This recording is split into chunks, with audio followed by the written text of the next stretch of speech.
We are back in the GOAT District today, and I have one of my favorite people in the fantasy industry and a good friend of the GOAT District, and also a good friend of myself in BiLLY MUZiO. How you doing today, Billy? Good, Theo. Thanks for having me on. Yeah, no, it's our pleasure. I'm happy to talk some shop.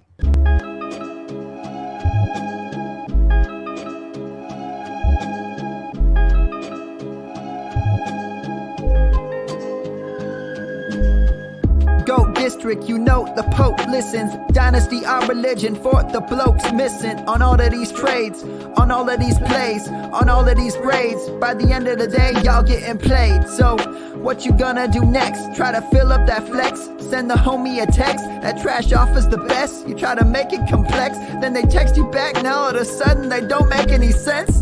Broaden your horizons, boy. Dynasty's not for the Simons, boy.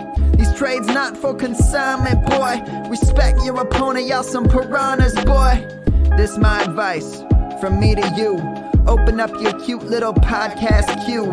Search up GOAT District, my dude. Pop it in your ear, man, y'all know what to do. It's the... And I always be traded. And I always be traded. And I always be trading. Y'all try to betray them, but first you gotta bait them. Fish.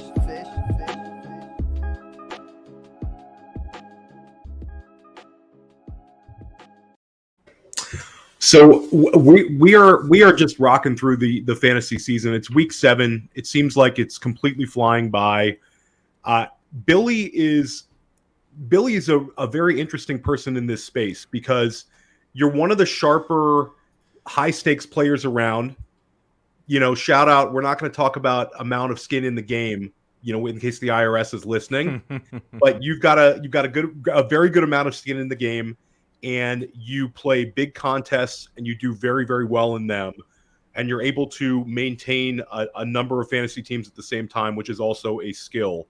Anybody who's wants to go high volume, one of the hardest things about it is doing waivers for, you know, 20, 25 to 100 for some people teams. So you get a lot of respect for that, but you also are putting out tremendous fantasy football content. Last season, you were the #1 ranker in the entire country per Fantasy Pros. Still crazy to hear that. It's unbelievable, and it's like winning an overall in terms of clout. You know, that'll be with you, you know, attached to you for the next, you know, 20 years in this space. People are going to say, you know, he was #1 in the ranking at some point, and hopefully you get it 2 years in a row this year. I know you're doing quite well. Why don't you tell everybody where they can find you and some of the great work you're doing? Yeah, you can find me at on Twitter first and foremost at FFMUZiO, right down here on this side, right down there. And then I'm an analyst over at Full-Time Fantasy, and I work with them on their contest side as well as a contractor for the FFWC. But I do the rankings for Full-Time Fantasy. Jody Smith and I both do, who Jody's also an excellent ranker, who's been, I think, top 10 in consistency rankings for the last 5 years. So him and I work together on those weekly and kind of, you know, deliberate together and go over those rankings.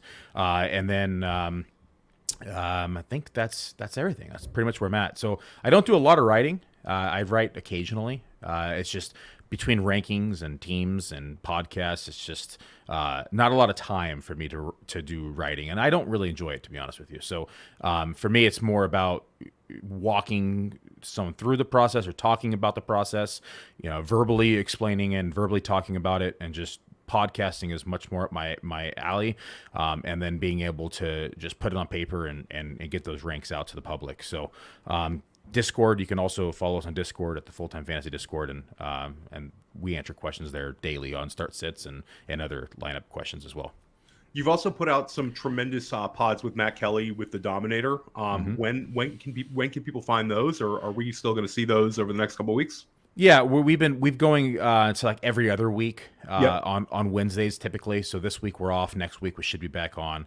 It's just kind of as schedules kind of mesh together well. He's busy, I'm busy, and then we're just kind of reviewing high stakes stuff as well. But that's more just for us to get together, say hello, and just catch up, and then we just talk football. Yeah, it's definitely a very fun listen every time you guys get a chance to link up. And yeah, it's definitely a fun one. And shout out to Jody Smith. He's super sharp guy. You guys have been really doing nice content together. And it's definitely a help for anybody who plays, whether it's high stakes down to home leagues. You were extremely bullish on Stephon Diggs in the offseason, and it's looking very, very smart. You had him ahead of Jamar Chase. You had him ahead of Cooper Kupp, and he's having an absolute smash season. Maybe kind of share your thoughts about the Buffalo Bills and Stephon Diggs while they're away from us on a bye. Yeah, it's just funny. You look at last year, and people looked at Stephon Diggs, and yes, he had a down year in comparison to where he finished the prior year in 2020, where he had over 200 what was it, total points? Let me pull it up. PPR points. He had 328 fantasy points, but he still had 285 fantasy points in 2021. And yes, it's a down year, and he still had 10 touchdowns. He still had 1,200 yards. If that's a down year for somebody, the way I looked at it was I want him on a year that he's going to hit again. And you looked at this offense, the Buffalo Bills offense, and what they were able to do through playoffs and down the stretch. And they just looked like the most dynamic offense in football. And this was, of course, prior to the beginning of this year. We knew they were the most dynamic offense in football. We knew they were going to continue that over into 2022. And I wanted to have a piece of that. Josh Allen just has that chip on his shoulder. He wants to win a Super Bowl. He wants to, win a championship. So I wanted to get that carried over. I felt like they're kind of at that peak where Diggs is at his, not necessarily his tail end of his career, but he's nearing that age apex at wide receiver to where I knew that they were going to be taking advantage of it. And just looking at his usage, you're talking about 160 targets 2 years in a row, 166, 165. That type of usage is easy to predict in terms of fantasy points. And when you look at the amount of touchdowns this offense was going to score, and you looked at other players like Dawson Knox, who had one of the most don't quote me, but I think it was like a 16% touchdown rate in 2021, which is unsustainable. And you look and say, well, where can those touchdowns go? Well, Stephon Diggs, is one of those options. Gabe Davis is one of those options. So what's higher on both of those players heading into 2022 is that we expected that utilization of Dawson Knox to kind of take a hit and for those touchdowns to be a little bit more evenly dispersed. We knew they don't have an outstanding run game, so they're going to continue to throw the ball. And those are the kind of the primary reasons why I was in on Diggs, not to mention just his individual metrics and, his route running wins and skills and everything that entails in the metric side as well. Yeah, I think you did a fantastic job of identifying an elite talent who had positive regression kind of written all over him, and seeing through kind of somewhat of a disappointing, I wouldn't even call it a disappointing year last year. He was still a wide receiver one. Yeah. And I think some people just felt a little bit burned. They maybe wanted to go in a different direction. And I can't imagine some of the people that went running back over Diggs at this point. It's sort of a tough one unless you maybe reached and grabbed Saquon Barkley. There was few running back choices that would have been better there. But it was a tremendous read by you. You have the receipts to show for it, and you have a ton of Diggs exposure. You actually have one Diggs share on an FFWC main event team that we share, Blue Whale Hunting. We are at a crossroads. We are at a crossroads. We are 3-3 record wise. Yep. We are smack dab in the not out of it, but need to do some work level of this league. And we do not have Diggs this week. One player who we really, really would like to get back is Dak Prescott. What is your opinion of Dak Prescott's fantasy impact when he returns to the Cowboys? And sort of his, I mean, we all know how important he is to them. Just as to be their starting quarterback, despite the success of Cooper Rush, wins-loss. How do you think that Dak Prescott affects not only our team, but also the talent around him in Dallas? Man, it's a tough question. You look at we only time we get to see him was week 1 against Tampa, and he looked like shit, quite frankly. It looked awful. He looked horrible. And so be honest, like Cooper Rush looked better the last few weeks than Dak did, but we know what Dak is as a talent, and we know what he's capable of doing. Now that they have the majority of the offense on the field, I mean, Schultz just re-aggravated his knee, but now they have Gallup back on the field. They have they still have CD there, and then we have Noah Brown, who's kind of emerged as a trustworthy target. Pollard's taken a step forward and also been more involved in the passing game. I think that they definitely have the pieces for him to succeed, and he's shown that he has the ability to succeed. I just want to see them utilize it in a more creative way. I mean, it seems like whenever they have him on the field, they're just very vanilla, and they're just telegraphing plays. I'd like to see them get more creative in the play calling, quite frankly, and utilize Tony Pollard more out of the slot and kind of create some mismatches. So if they're able to do that, I think that we're going to see some pretty big games here from Dak, because they also have one of the easiest remaining strength of schedules in the NFL, which is going to play to his strengths as well in this offense. So I have a lot of hopes for Dak. I really do. I think the offense is there. I mean, they definitely have to play Philly, one more time, which is a tough matchup, and they got to play, the Giants, who have also been very tough this year as well. So there's a lot to like, but there's also some concerns in regards to the Cowboys and Dak Prescott. Yeah, I think that the Cowboys are, and I think Dak to an extent, are sort of rushing back in. This is an injury where he could have been out slightly longer. Mm-hmm. So I think they're really pushing their chips in on this season. I think you made a great point on Noah Brown and also Michael Gallup.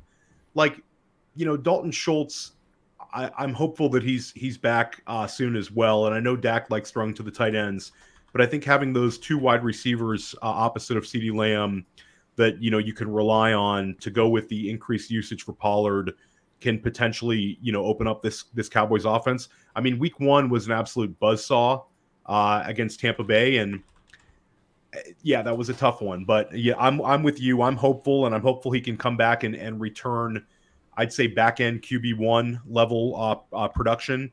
The QB spot's been such a mess with the guys drafted as back-end QB1s and high-end QB2s this year. Hopefully Dak can kind of right the ship a little bit for that whole group of quarterbacks. The good news too is, though, I mean, even though Schultz is going to be out, Jake Ferguson is the rookie from Wisconsin, the tight end.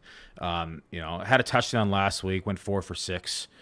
40 yards. He looked pretty good. I think that he's going to be able to kind of slide in that tight end position pretty seamlessly. And if he continues at that pace, they might not need Schultz moving forward. And let's be honest here. Schultz kind of emerged, was it last year, the year before, kind of out of the blue. We thought it was going to be Jarwin. And so let's be honest here. They don't have a lot of draft capital involved with Schultz. So Ferguson take over, they could extend there, and so it's very possible that Ferguson could slide in. And so I'm not saying that he's going to completely supplant him, but I'm just saying they have a good fill-in for the intermediate time. Ferguson looked like such a baller on that touchdown too. He had he had kind of a reputation of a blocking tight end, and he looked really, really good and athletic on that. So yeah, I think that's a good call. I think in Dynasty, Ferguson's definitely one you want to stash. Because Schultz is certainly not a pedigreed guy, and he kind of fell into volume last year. It's a classic volume trap.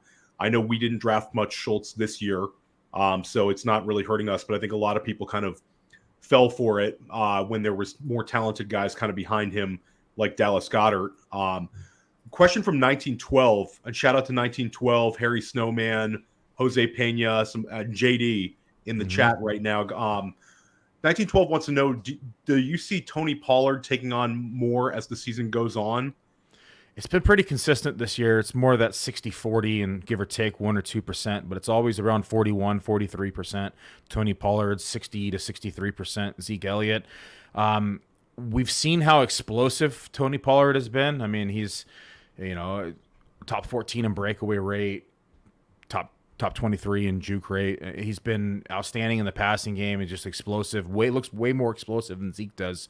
But let's be honest here. They're paying Zeke in unfathomable amount of money this year, they're not just going to stray away from him. As much as the fantasy community would like to see Tony Pollard continue to see more of a 50-50 snap share between Zeke, or even probably honestly a 60-40 in Pollard's favor, just because of the electric dynamic ability of Tony Pollard. But it's not going to happen. They just have too much money wrapped up in Ezekiel Elliott. He's going to consistently just carry the ball and plod his way now at this point in his career and fall forward and get 3 to 4 yards, which is honestly what the Cowboys need in order to manage a game. I love Tony Pollard. I think he's the better back at this point in their 2 careers, and he's much more explosive, but the Cowboys are not going to just stray away from $20+ million and hand Tony Pollard the rock 60% of the time. I just don't think it's not a real option, quite frankly, in my opinion, from a financial standpoint for the Cowboys. Yeah, rational coaching is not weighed as heavily in every NFL franchise. Yeah. And Dallas is certainly one where there's a few cooks in the kitchen. One place where we do think rational coaching usually prevails is New England. We've seen the rise of Ramondre Stevenson. We've asked a few guests this week. I'm curious your reaction to Ramondre. He's up to running back 9 overall. He played 85% of the snaps this past weekend. How bullish should we be on him? And what are your expectations for him when Damian Harris returns? So I had Ramondre last week as my running back 2 in my rankings. I initially had him as number 1 and moved him down 1 spot, and I said that might be a little too bullish. He ended up finishing as running back number 1 last week in fantasy points. So I'm a little tilted I didn't leave him there. It was one of those, last minute changes never work out. And so how could you, Billy? You only had him 2. So I had him ahead of Christian McCaffrey. I had him ahead of Nick Chubb and everybody else. The only person I had him behind was Saquon Barkley, who, by the way, would have finished number 1 had he not slid on the 2-yard line, which was the smart play for football. From fantasy, it sucked. But from a football perspective, he did what he was supposed to do and get down and they could drain the clock. But had he scored that, he would have been the number 1 running back last week. So that being said, I have high hopes for Ramondre Stevenson. He has the ability to catch the ball. He's also a big bruising back. He's able to also get it in open space and pick up speed. I like him a lot more this year than I did last year. Rookie running backs and Bill Belichick just never mesh well. And you look at it takes him usually a few years to kind of get into the swing of things. And Damian Harris, I predicted at the beginning of this year that he won't be on this roster by the end of the season. You just look at what Bill Belichick does and always gets something out of nothing, and that's one of those things that he might be able to get a compensatory pick for him. I knew they also trusted Ramondre Stevenson, and they went out and drafted Pierre Strong and then Harris as well, or Kevin Harris, right? And yep. So Harris and Harris, kind of confusing. And so I have big hopes for Ramondre and think that as long as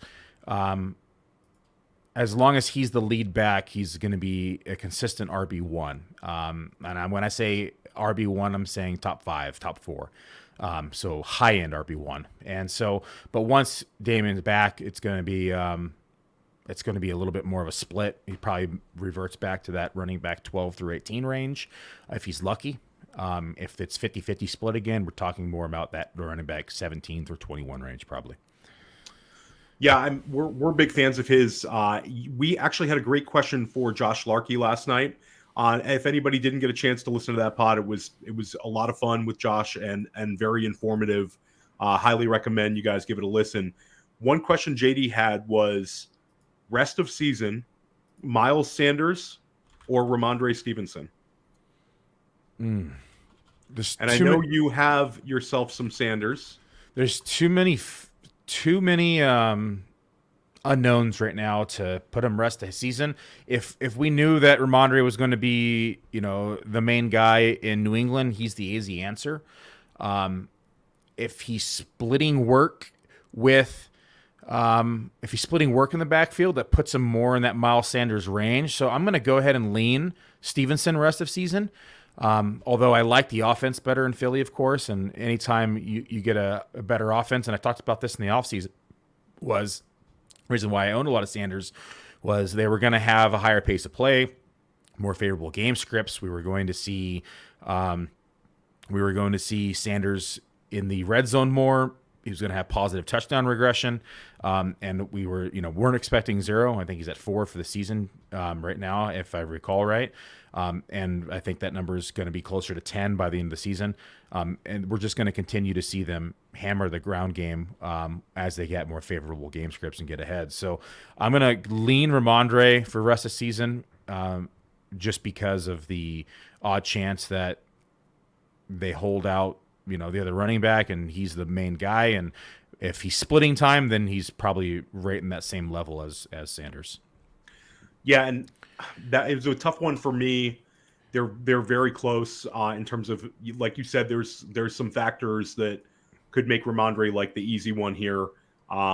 Sanders is in a better offense, a fantastic offensive line. It's definitely a tough question. A good question in the chat. Do you see Chris Godwin outperforming Mike Williams for the rest of the season? What was it? Chris Godwin outperforming Mike Williams for the rest of the season? I guess who would you rather rest of the season? Who would you rather have? Probably Mike Williams, just because he's healthy. Godwin has already had just a slew of injuries coming off that ACL, hamstring, hip last week or whatever it was, and it seems to be just a constant amount of ailments this season. And I don't own a lot of Godwin this year because of the injury, and I was looking at it as I'm going to make him beat me. So far, it's panned out. Last week was probably the first week where he was able to beat me in a couple leagues. I think we're going to continue to see him kind of banged up this year. I don't think we'll ever see Godwin to full form in 2022. 2023, different story, but who's the quarterback now as well is the next question. So I think 2022, I'm going to lean with Mike Williams. Once he's able to get Keenan Allen back on the field, I think it's going to help his fantasy because he's not going to be drawing the number 1 coverage. He may at times, depending upon the matchup, but I think that they'll more than likely send the number 1 coverage to Keenan Allen, and Mike Williams will get the number 2 coverage, which is going to give him a lot more one-on-ones, and he's going to be able to, have more big plays. So I think I'm going to slight lean to Big Mike, and if I think that I don't think we've seen the last Godwin injury this year. Yeah, I'm with you. I think that you could see situations where you'd be ranking Godwin higher for the week, but I certainly would agree with you that I'd rather have Mike Williams for the season. I also have a lot more Mike Williams than Chris Godwin, so I kind of hope that's the outcome as well. One big injury that hit this week was Hollywood Brown. It was extremely disappointing for me. I have a good amount of Hollywood Brown. He's a guy I talked up this offseason, and it's definitely a disappointment for some of my redraft teams and also some of my dynasty teams. But the show must go on, so to speak. What is your initial reaction to how the Arizona Cardinals offense will look without Hollywood Brown? And maybe you could touch on DeAndre Hopkins, Rondale Moore, Robbie Anderson, and Zach Ertz. Yeah, I think it's going to just kind of continue as is because Hopkins is back. He's just going to slide into that number 1 role. Rondale is going to maintain fantasy relevance and value now that Marquise is out. I expected to see him take a hit week 7 once Hopkins was back. And we drafted Rondale primarily for the first half of the season. Unfortunately had that hamstring injury, and Greg Dortch got all those fantasy points, which is tilting to begin with. But, that being said, with Brown out now the next 6 to 7 weeks, roughly, probably that's probably a aggressive timeline in my opinion. Then we're going to see a lot more Rondale again. So Rondale's probably going to be the number 2 in this offense. Hopkins, of course, the number 1. They're going to keep utilizing Zach Ertz in the red zone and third down opportunities and key moments. But I think that you're going to see a pretty similar looking offense in terms of distribution. I think Hopkins is going to take on more of that 24 to 27% target share. Rondale will see kind of that 18 to 20%, and Ertz probably in that 16 to 18% range, roughly. Give or take by matchups and games, and I think that they'll just kind of keep going on as is, and I don't think they're going to see much adjustments in terms of the look of the offense and how they're going to dial up plays. Hopkins isn't as much of a field stretcher as Brown is at this point in his career, but he still commands a large target share and it can get up and climb the ladder and get the ball. So I think that you'll see more 50-50 balls thrown his way than you would have, say, Marquise Brown maybe. So they'll maybe take some more chances, which I think will benefit Kyler Murray as well. We'll maybe see some more touchdowns from him in the second half of the season, just because he wasn't being, he wasn't throwing as many 50-50 balls up because he didn't have the receivers to catch them. So I think it'll benefit him, and I think that we'll see a little bit more scoring from the Cardinals here on week 7 on. Yeah, I'm still going to take a bullish approach with the offense, despite some of the struggles they've shown. I think Hopkins makes a big difference, and I think I might be a little bit more bullish on Moore than some people. He's the youngest offensive skill position player, by far there. There's a bunch of kind of 30-year-old guys, and he might have some ascending value just in terms of picking up a target or two. There's a chance that Hopkins, like I predicted last night with Larky, like he would be like a 25+%, target share type guy. But if he maintains, closer to 20 and Rondale Moore maybe picks up a little bit more targets out of the slot, then I think Rondale Moore could kind of beat expectations. So, yeah, I have a bunch of DeAndre Hopkins. I'm really hoping that he comes back and smashes, but I'm also kind of happy that I have Rondale Moore exposure. Basically, I drafted too many Cardinals is the long and story short, and I'd love to see Kyler Murray benefit from it. One guy that you've been bullish on in the past is Damian Williams. This past week, we saw Tyler Algier and Caleb Huntley each have 15 or more carries. What is your opinion on Damian Williams? Is he a guy that you're stashing at this point? Do you have any hope for him just based on how much the Falcons are using the running backs? The unfortunate piece is by the time he's probably back, they're still saying he needs more time, but by the time that he is fully back, we're probably going to see Patterson back in the mix at that point as well. And then at that point, it's going to be a mess. So you're going to have Algier, who they're going to continue to get involved as the rookie, who they drafted. You're going to see Patterson getting involved. I still think Damian is the better talent of Algier and Caleb Huntley. Honestly, Avery Williams as well, but they're just not involving him. So I am just going to avoid this situation. The offense isn't good enough to really be utilized properly and to, be conclusive of fantasy points.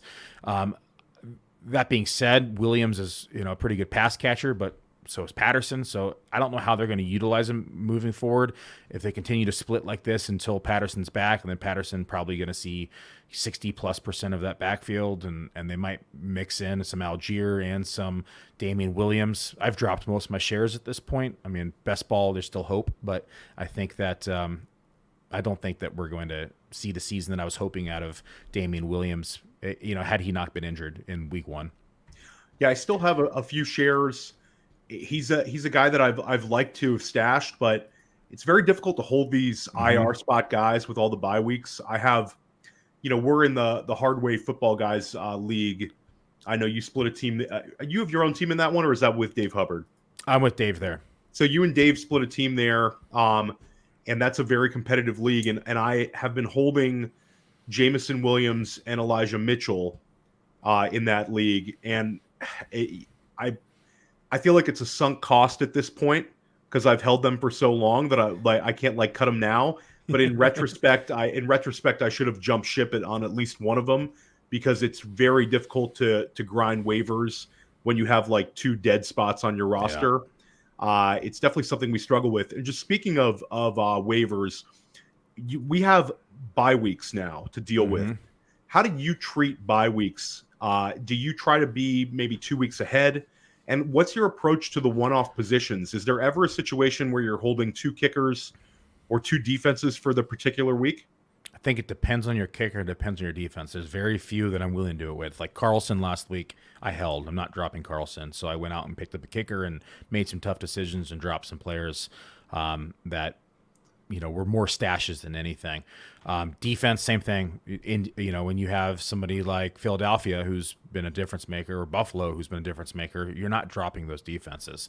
So you have to, make some tough decisions and drop some of your stashes or some handcuffs maybe, and hope to be able to pick them up again the following week. That's probably the only two exceptions I'm willing to make. Maybe a Justin Tucker or somebody of that caliber as well. But I'm not going to be doing it for the most of the defenses or the kicker position. Most of them are just going to be chopped and cut. And in terms of being early, I look ahead and see how many people are on bye, what's my positional need as well, because it varies league by league, team by team, and what's happening in the league. I mean, there's a league where I'm a little bit more quarterback needy. I'm not going to mention the player's name, but a very well-known high-stakes fantasy player has 5 quarterbacks on his roster right now, and I know for a fact he's doing it because we need a quarterback, and our team is good. Our team is really good in that league, so we're being a little bit more proactive in that league, trying to look ahead and trying to get a quarterback on the roster, looking ahead for bye weeks, and being a little bit more what's the word I'm looking for? Strategic on that one, just because we have to. But with bye weeks and everything, it's tough to hold 2 quarterbacks or hold more than one tight end. If you're tight end premium, sure, you're holding 2 or 3 even. But non-tight end premium leagues, like FFWC, it's hard to hold 2 through the bye weeks. And so I'd say yes and no at the same time answering your answer. I know that's kind of a cop-out, but it just really varies by the league and what other players are doing and what's available. And, there's some leagues where, there's like 8 quarterbacks I'd play on a weekly basis that are on the waiver wire. And there's some leagues it's like the only person I can pick up is, Pickett and Wilson, and so it varies league to league and week by week. And so I look ahead and then make a judgment call. Can I get away with adding someone cheap next week, or do I need to add them this week and make a tough call? It also varies on how much money you have in the league. Do I have $500-$600 left, which is a lot to me at this point in the season? Like most players still have $600-$700. I'm down to like $70 in some, $30 in one, right? And so we overspend constantly, but we're trying to make our rosters better at any given week. And so to answer your question, there's just a lot of different variables that are going to come into play with that answer. Best quote I saw on Twitter this week was Vlad Sedler said that if you have more than 60% of your fab left at this point in the season, you're a cop. Shout out in the chat. We have a couple of questions. The chat is great today. Really appreciate everyone's support. Jose Pena, thank you for the waiver wire show I'm putting out. Yeah, if anybody plays in these FFWC, FFPC, NFFC formats, we're putting out a podcast that I'm dropping every single Tuesday, where we're talking about players that are rostered in 25% or less of Yahoo leagues. So every single week, I'm talking about guys that you're able to add in these high stakes formats. Thanks, Jose. We really appreciate your support. Question from Randy Miller. Rest of season, would you rather have Deontay Johnson or Travis Etienne? 12-man redraft PPR. His wide receivers are Higgins, Mike Evans, Adam Thielen, Drake London. His running backs are Ken Walker and Joe Mixon. I'll go first on this one. I would rather have Etienne right now than Deontay Johnson. I don't have a whole lot of faith on the Steelers offense, even though Deontay is hitting the wonderful target share. I think Etienne is ascending, and I think Deontay Johnson might be kind of in limbo right now on that wide receiver 2, wide receiver 3 line. Etienne's definitely seen his snap count increase, from like the low 40 range to the 50 range in the last 2 weeks. So I definitely see him on the field more. He's definitely seen more snaps. I keep saying, had he not dropped the 2 touchdowns week 1, it would have been a whole nother story. He'd be in conversations as a high-end RB2 right now, and probably seeing more of that 60% snap share. But those 2 drops killed him and his trajectory in 2022. So I'm going to lean Etienne here. It's very close. I think that this is a 50-50 call. It's one of those things that Deontay Johnson could catch 12 targets next week and go for 100 yards and a touchdown, and Etienne could see 40% of the snaps and go, 4 targets, 40 yards on the ground, and get another 40 yards in the air and maybe catch a touchdown. So I think that this is a very close 50-50 call. I think, though, if the Jacksonville continues to move towards Etienne and see that snap share more in that 50-55 range, I think the answer is Travis Etienne here. But it's very close. Yeah, it's a super close one. Rookie running backs. Want to get your opinion here. We've seen Ken Walker emerge, and we see Breece Hall and Dameon Pierce squarely as RB1s right now. Yep. Rank them for the rest of the season. How you view the 3 rookie running backs? Okay, so we have Breece Hall, Walker, and Dameon Pierce. Dameon Pierce.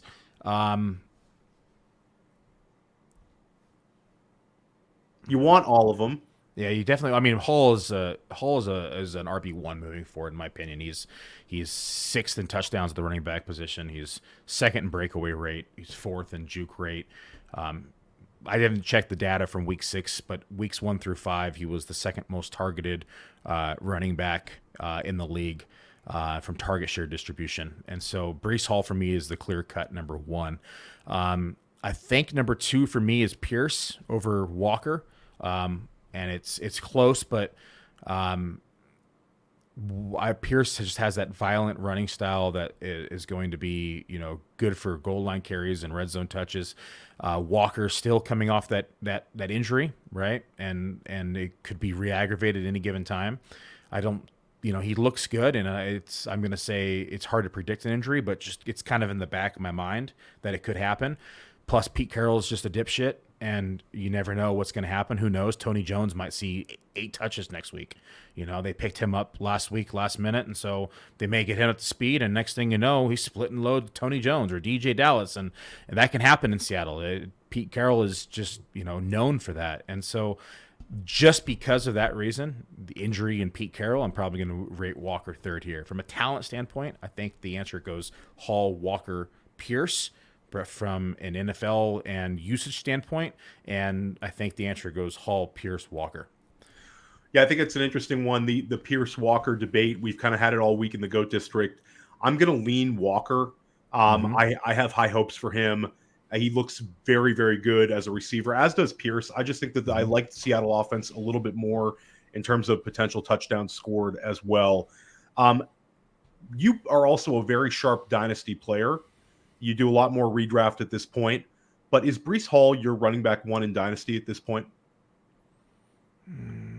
I don't think 1, but I think he's probably top 3 or 4. Who would be your 1? Jonathan Taylor? Man, I haven't done my dynasty rankings in a while. No, it's tough. You're basically, I think it comes down to Jonathan Taylor versus Breece Hall. Because a lot of the other guys are kind of past the age apex. So it comes down to, if you were in a dynasty startup today, you could argue Christian McCaffrey still. It depends. I mean, he lands on Buffalo. Shit, he's the easy number 1. That's a good point. How about he lands on Kansas City? Easy number 1. Easy. Lands. There's a lot of offenses he could land in, and he's still the easy number 1. Niners, easy number 1. Right. Well, that's an interesting one. I'd like for you to expand on that, because I think some people are a little bit nervous about what he would do to the San Francisco offense in terms of, does he make some of the other pieces less valuable? Absolutely. Or does he make the pie larger and everybody eats kind of deal? No, Debo would take a massive hit. Huge hit, right? Huge hit. It would actually open the field up more for Ayuk. They'll continue to utilize Kittle as a blocker, I guess. Makes no sense. 8 catches last week. Yeah, I mean, he better. He was against one of the worst defenses against the tight end position in the league. So he was my tight end 4 last year. It's the first time I had him in the top 9, and just because of the matchup. But I'm going to say if he lands at the Niners, the entire offense gets a boost, but Debo takes a hit. Of course, the running back position is decimated. I probably assume that Mitchell would be involved in that trade. They may negotiate keeping Wilson just because of his age and everything, but I would expect to see a pick and Mitchell probably gone, if not other pieces as well. So I think it would be good for the offense as a whole, bad for Debo, bad for the rest of the running back core, and probably good for Ayuk. Great for Jimmy G as well, because he can't throw down the field anyway, so he's going to be able to dump it off to Christian McCaffrey. So, I would move Christian McCaffrey. I still think Christian McCaffrey is my running back 1 in Dynasty. Just very few players are getting that amount of target share, that amount of touches and usage. And my only fear if he landed on the Niners would be injury. That offense is just the one cut back system, that zone scheme is just decimates running backs because of that blind turn run, and that you just get crushed. And so I think it's great for fantasy, but from an injury perspective, it's a little scary for Christian McCaffrey. Plus Dustin Perry, the strength and conditioning coach, is horrible. So yeah, a lot of 49ers, I know a lot of it's anecdotal and sometimes you can't really predict injuries, but it seems like the 49ers see a outsized amount of players get injured every single year. Maybe you could share kind of your thoughts on the strength and conditioning coach. Yeah, I've been talking about for 3 years that Dustin Perry needs to be fired. I mean, he's been the strength and conditioning coach for 6 years. You look back, and the Niners have been pretty injury prone for 4 or 5 years now. That's 80% ish range of Dustin Perry's career at the Niners. I think he's maybe too focused on explosiveness and getting them in strength, and not as much in the conditioning strength standpoint. And players probably aren't stretching and taking care of their bodies properly. And here we are with injuries. And that is, in my opinion, a direct reflection of the strength and conditioning coach. Yeah, it's just wild. I think if you look back at what's happened the last few years, you're going to see what Billy's talking about. Want to keep the trade deadline galaxy brain going here. Last night we had a chance to talk about landing spots for a number of players. Dan Williamson, JD, and Josh Larkey and I all shared our favorite destinations for some of these guys being rumored to be moved. CMC, what would be your favorite destination in terms of fantasy? Favorite destination would be Buffalo. Okay, keep this going. Where would you like to see Antonio Gibson moved to, salvage his fantasy value? Buffalo. Buffalo? Yeah. One of those guys need to go to Buffalo. Gibson would also be fantastic in Atlanta. He would also be fantastic on the Chiefs, but they would continue to utilize Clyde Edwards-Helaire and kind of be stuck in the same situation. I don't really want to see CMC or Gibson go to the Chiefs because they're going to utilize CEH as well in that backfield, and we're probably going to see a 60-40 or a 65-35 split, where someone like the Bills probably sees 65 on a low side, 63% maybe, where Atlanta would be interesting because both those backs have pass catching ability. They're going to be playing from behind. They're both utilizing the running backs pretty heavily. We're probably talking about a borderline RB1 there. I mean, look what Patterson's doing, and Patterson, to the bulk of his career has been trash. And he lands in Atlanta where they give him 20 carries a game, and you're not allowed to compliment Arthur Smith on this pod, Billy. You take that kind of talk somewhere else. Oh, I'm not complimenting Arthur Smith. I'm definitely. I definitely think it's just it's them just utilizing the only running back they really had on the roster. So like if a Hunt landed there, if a Christian McCaffrey landed there, or someone, I mean, you're talking about 22 to 25 touches a game probably. I liked Miami just as a destination for Gibson because I think McDaniel would kind of know what to do with him. No, he doesn't even know what to do with Edmonds, which is this. There you go. But the Edmonds, I feel like he's a sharp offensive mind, and I think that the Edmonds, there's got to be something going on there because Edmonds had the role week 1, and the usage was looking promising, and then it just the Mostert thing starts happening, and then they phase him out. It's super weird. There's something going on behind the scenes.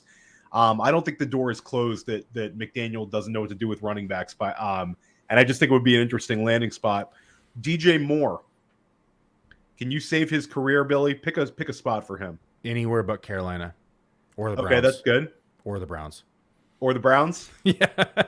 That'd be a lateral move. He went from like Carolina to the Browns. I think I'd probably be more upset, honestly. Dan threw out Tennessee. It was like crickets when that happened last night. Yeah, that's a lateral move too. Yeah. I mean, you would love to see him in Green Bay. You'd love to see him with the injuries that Tampa Bay's had. You'd love to see him there. Maybe that would, Godwin and him be competing at the slot, which wouldn't be good. But there's a lot of offenses that he would bring immediate value to. I think the easy answer is Green Bay. You could even see it be. You could probably see him make room in Kansas City for him because Juju could be moved outside as well. And we haven't seen MVS. I mean, we knew MVS was a horrible signing to begin with. So $10 million is way too much money for MVS, but he would make an immediate impact there as well. There's a few teams that I really like. But there's a lot of teams that I'd really not like to see him go to, which could easily happen. Shout out to Harry Snowman, DJ Moore to Chicago. Yeah, that's one I just was thinking right now. I do not want to hear. We don't want to hear that one. Chase Claypool. What about him? I know you don't enjoy talking about Chase Claypool. And Billy and I have a little running joke where I was at one point a stan, and Billy kind of talked me off that ledge. Is there a place where you could see Chase Claypool stylistically having some fantasy success? Yeah, probably the CFL. Maybe go back to college again. No, I'm just kidding. Honestly, he has the talent. He's not mentally mature enough to be successful in the NFL. That's why he flashes, right? And we've seen him have big games, and he definitely has the talent to succeed. You know, he reminds me of like a Martavis Bryant, right? Where it's just all the talent in the world, just the mental capacity isn't there. Martavis Bryant had that dog in him too, though. When he was on the field. Oh yeah, he had that dog in him that Claypool maybe doesn't have. And that's the thing is that Claypool just mentally isn't strong, and mentally, I mean, he's better this year than he was last year. Don't get me wrong, and he's made improvements. I think with the right coach and the right quarterback, I think he could be great, honestly. But it's going to take. What do you have, Billy? Just for the record, can you let everybody know you don't have a problem with Canadians? Because JD thinks this could be a anti-Canada bias with your hatred of Chase Claypool. For the record, Billy. For the record. Yeah, for the record, I have nothing against Canada. They make good beer. He said it straight, everyone. Yeah, it's Canada's like the little brother, the U.S. little brother. It's like everywhere we go. You can practically see Canada on a clear day from Oregon. It's not too far. Too far. It's like you love your little brother, and that's why you make fun of him all the time. There you go. There you go. Mike Gesicki, who had a really nice game this past week. I don't see him being traded, but the rumors are out there. Is there a place you think that he could land and see increases in his fantasy value? Yeah, there's there's a lot of spots that you'd like to see him go. He has the talent to succeed. I mean, from a metric standpoint, he's off the charts. Just been underutilized in his career with Miami. So, I mean, I'd like to see him pretty much. It's so funny. It's like another answer is like there's like 10 or 12 teams that you could really like to see him be utilized. Of course, we could just, he'll probably end up in Atlanta and they'll just throw to him instead of Kyle Pitts. That's a joke, Theo. I know that you love your Kyle Pitts. I can't talk about it anymore, Billy. It's too painful. It's too painful. I was actually offered a dynasty trade for Kyle Pitts today, and I texted the person I split the team with, and we're considering it. And 3 months ago, I would have hung up the phone. Yeah, honestly, I'd like to see him. Tampa would be great. That would be really, really good, especially with the Brate injury. Brate concussion now. It's his third concussion in like a year, I think, or second concussion in a year. Otten looks good, but just isn't the answer. Gronk has just signed his TV deal. He's not coming out of retirement, even though people still think he is. And so I think that I would love to see him in Tampa. Yeah, that would be great. It's always fun to think about it. Actually, I'm hopeful that we have an active trade deadline. A lot of times we're very much let down. 1912 quickly wants to get your take on Wan'Dale Robinson and Greg Dulcich. Two guys we've been talking about on the GOAT District all week long. Like them both. Wan'Dale's my only thing is he's hobbit size and he runs across the middle and hits a linebacker. He's going to die again. It's what happened. He got clobbered week 1, or 2 or whatever week it was. That was my fear, and I told people, hey, he's a great talent. They're going to be able to utilize him in the same way of kind of like a Debo Light. He's played running back in high school. He has the ability to run and catch the ball. He's just really undersized the NFL level.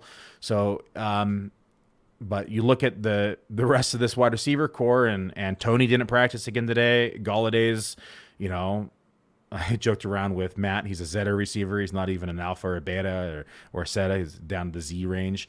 And so there's just no receivers right now inside New York. So hence the reason we're seeing Barkley utilized so much. Hence the reason we've seen more Bellinger. Wan'Dale flashed last week. Again, one of the only options on the field. So I think if healthy and on the field with no other receivers, he's going to produce just from a target distribution standpoint and from like the amount of pie that's there.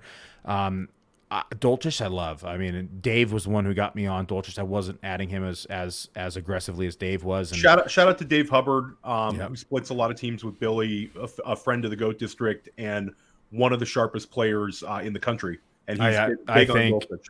honestly, like one of the sharpest minds in football, period, just in the world. Him and I bounce a lot of things off each other, and we agree on a lot of things. There's definitely things that we don't agree on, and we make fun of each other for it. But we still have a pretty good bet for the year. At the time, I thought he was crazy, but now it's like, damn, I'm playing catch up on this bet. And it was preseason, Curtis Samuel versus Romeo Dobbs, steak dinner in Vegas next year. And I went, of course, Romeo's side. He went Curtis Samuel's side. Week 3, I was asking him how he liked his steak cooked. And then, now we've seen Romeo kind of pick up the pace and been top 30 receiver for the last couple of weeks. So last week was troubling, though. They had the very troubling. Like it was a little bit. But now you have for catch of the year. Now you have quarterback concerns inside Washington. We're going to see a probably 4 to 5 week timeline for Carson Wentz, which might be good for the offense. Who knows? But I definitely think that that bet has legs now. I definitely have a little bit more to stand on now moving forward. Just very quick thoughts on Daniel Bellinger. Mm-hmm. I like Bellinger. Yeah, again, it's target distribution and target share. You want anyone who's going to be involved, and right now he's the number 2 or 3 option in the passing game in this Giants offense. That and he's on the field the whole time. He's on the field the entire time. Like, let me pull up snap counts real quick. So he was like 85 to 90%. I think this past week, like he was really so 93.8% snap share in week 6. Again, when I talk about every receiver being out, week 5 he saw 74%, but and we're seeing his usage just continue to climb. And I talk about this every year. Rookie tight ends take time to develop. That's why I wasn't on Pitts last year. I was a little shy of it on him this year. I'll probably be almost all in on Pitts next year because it takes a couple years for those rookie tight ends to get entrenched in the offense. Bellinger's case, he's forced into because they just don't have anybody else. Same thing with Dolchich is they drafted him. They're proving a point, their guy versus the previous guy. That being said, when you look at tight ends and learning offenses, they're learning 2 positions. They're learning the route trees and the routes that they need from the offense perspective, and they're also learning blocking schemes because they're blocking in line at times as well. So that's why it takes these tight ends so much time to develop and to learn the offenses and to get on the field, because they're consistently trying to learn these offenses and their schemes.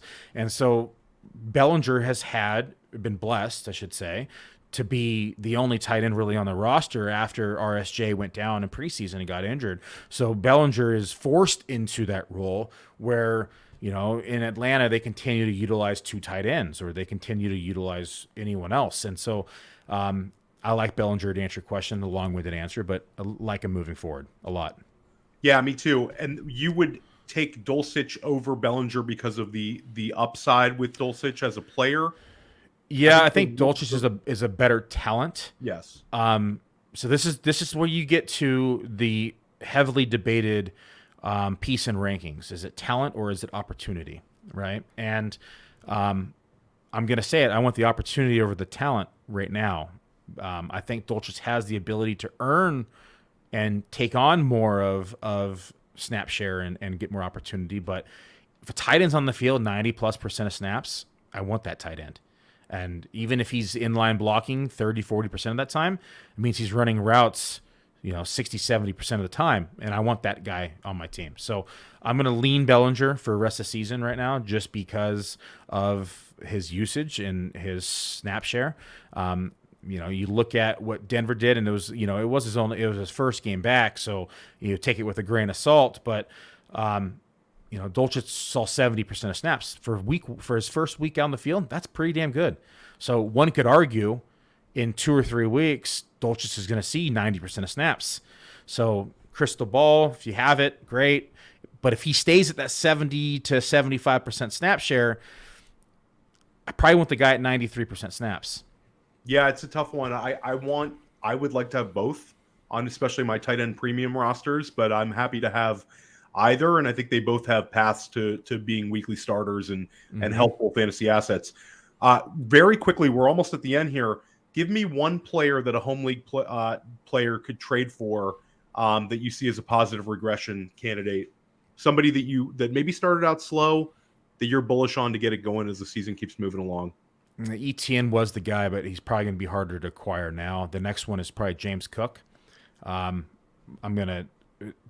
probably going to see Cook more in the second half of the season, especially as injuries come and go, and we'll see what happens with the running back position there. If they trade for running back, forget about it. He's done. But if they don't trade for running back, I'd expect to see Cook utilized more in just all around the offense. Yeah, Cook and Shakir coming out of the bye. You talk about rational coaching. That's a very smart coaching staff, and I think you could see those two guys, a little less Isaiah McKenzie, a little more Khalil Shakir, and just a little bit more James Cook. Get them involved and make Buffalo even more exciting.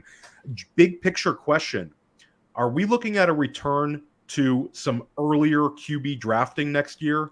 You see such an advantage to the Josh Allen teams, and also such an advantage to have a top 4 QB right now. Do you see drafters kind of treating QB a little bit more like tight end, where we really push up the elite assets next year? I hope they do. That's just going to push the For other you, players yeah. down. And shout out to Billy. Billy's a guy who will wait. On Blue Whale Hunting, we waited forever on QB.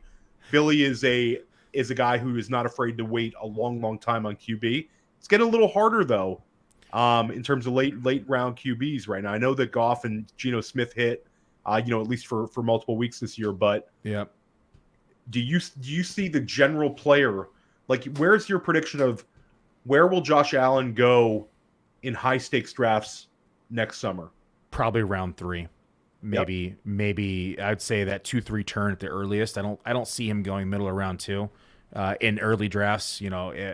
I could see him sneaking up towards, first week of September again as the masses kind of tour season happens and the masses join and start taking him higher. But I'm going to say probably round 3 is where I'm going to assume he's going to go. He was going in around 4 and 5 on average this year, 4 to 5 turn. When we saw the Thursday night game go, I saw him go in the first round in a main event draft. I saw when you bank the points, anybody not listening, that's Billy's talking about we draft a number of teams, a lot of teams on that Friday and Saturday right after the Thursday game out in Vegas.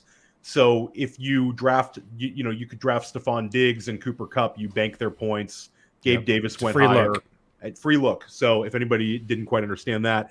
But how about the next tier with the Jackson, Hurts, Mahomes? Could you see them being pushed up to kind of where round 5 is going? Yeah, round 4, round 5. I kind of expect it to happen next year. People are going to be less inclined to go for that mid-range quarterback 2. And I think what'll happen is just based on necessity, quarterbacks in general will get pushed up, even the ones that shouldn't be, just because people are going to get nervous seeing the other quarterbacks go as early as they did. And just from a position scarcity standpoint, people are going to move players up their board because they see the other names go ahead of them. I will continue to wait.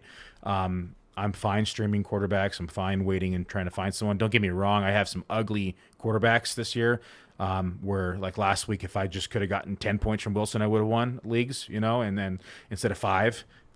But there's always a quarterback, in my opinion, or 2 or 3 that are going to significantly outperform ADP. Goff this year, Geno Smith this year. Like, one of my best ball teams is Geno Smith and Goff. It's hilarious. And it's got like 900 points. And so you can definitely hit on them. You got to be very careful in selections, especially in best ball. Redraft, you can fix your shit shows after the fact, and you can always find a quarterback. And so I will continue to wait. Don't get me wrong, you'll have exposure to every quarterback because you have to, but I'm not going to be chasing quarterbacks to round 3 or 4 on a consistent basis. Well, we're getting close to drafting against one another again. Once the Super Bowl happens, I'm sure we'll be in a best ball draft or 2 against one another. This was a blast, Billy. Real quick, have you seen that? Have you seen that best ball we did in January or February, whenever it was? Have you seen those teams? Paying attention to it a little bit. So I have that team. I have Cooper Kupp and Diggs on the same roster. You crushed that one. I got Javonte Williams on one of those teams. I can't look at it anymore. Yeah, I was looking at it. I was like, Because everyone was like, "Oh, Diggs had a bad season," and I was just like, "Shit, I'll take Diggs at the end of round 2." And it was, I think I picked like 3rd overall or something, and it was Cooper Kupp and then Diggs back around, and then I hit on CEH and other players, but it was that team's actually crushing. I had a couple of those where I took Javonte, and that was when everybody thought Melvin Gordon would not be a Bronco, and Javonte was going to get this incredible role. Drafting early is a lot of fun, but there's certainly some landmines. But I can't wait to do it again. Can't wait to get you back on the GOAT District. Apologies, we didn't get to every question in the chat. The chat was fantastic today. Billy, good luck. We're going to crush waivers tonight, my man, and thanks a lot for coming on. Thank you. Thanks to everybody for tuning in.